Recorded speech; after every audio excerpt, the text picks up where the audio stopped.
Bienvenidos al Cajón de Archidona.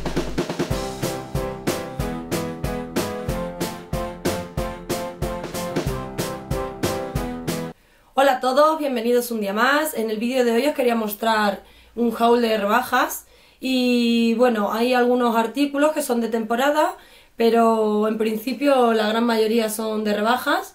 Durante el vídeo iré poniendo los precios de cada prenda y marcaré los que son de temporada y los que son de rebaja. Pero igualmente os lo digo ya de antemano que de temporada solamente tengo un short y este bolso. El resto de cosas son de rebajas. Luego también os quería comentar esta falda de tubo alta. Es de Stradivarius, me la regalaron y venía con la etiqueta de su precio sin rebaja. Son 17,95 o algo así. No viene el precio de la rebaja, pero supongo que rondará sobre unos 10 euros. Ya sabéis que siempre los haul que hago son con outfit. No me gusta enseñar las prendas simplemente, sino que las veáis puestas.